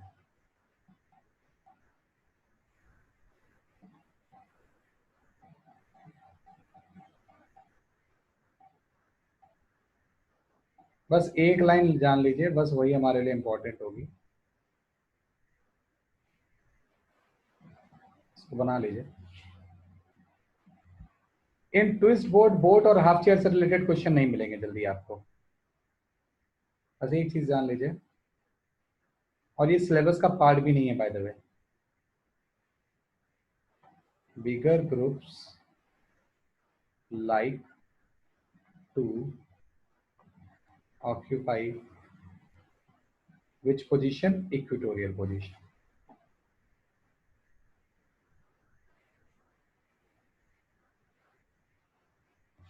कि वो इक्वेटोरियल पोजीशन ऑक्यूपाई करना चाहते हैं, ये उनकी मतलब तमन्ना है।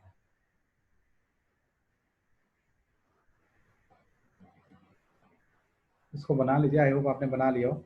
एनर्जी ऑर्डर में नहीं लिखा रहा, वो डायग्राम एनर्जी वाला वो नहीं बना रहा, वैसे ही आप बना सकते हो। जो डायरेक्ट क्वेश्चन पूछा, और बाय द वे सिलेबस का पार्ट नहीं है ये, तो एक क्वेश्चन बस मैं एक दे देता हूँ उससे, ताकि ये हो जाएगी, हो जाएगा हमारा ये।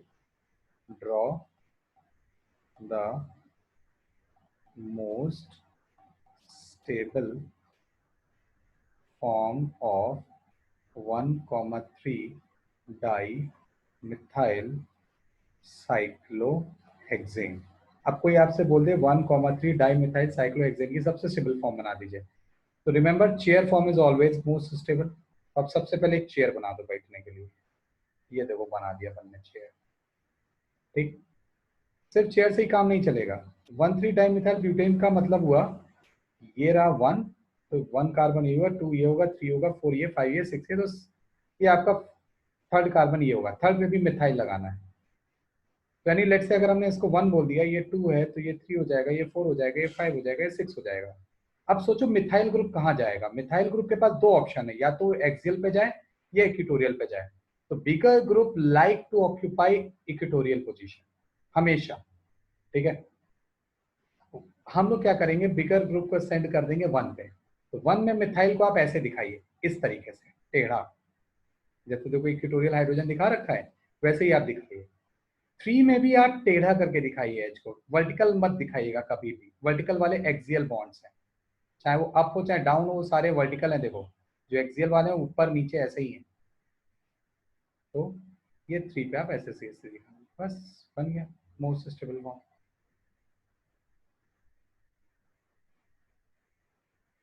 ठीक है, इस टाइप से क्वेश्चन आएगा। और अगर आपको कोई और डाउट आता है, लेट्स से इसके अलावा भी कुछ क्वेश्चंस आपको मिलते हैं, अगर आपका मन करता है नहीं सर हम सॉल्व करना चाहते हैं, तो आप मुझे डाउट पूछ सकते हैं पर्सनली। ठीक है, तो ये हमारा कॉन्फर्मेशन, यहीं पर मैं इसको रोकता हूँ। ठीक है, कॉन्फर्मेशन में यहीं तक, बाकी की बात हम लोग नेक्स्ट टर्न पे करेंगे। ठीक है, चलिए फिर मिलते हैं अगले टर्न पे। Bye bye.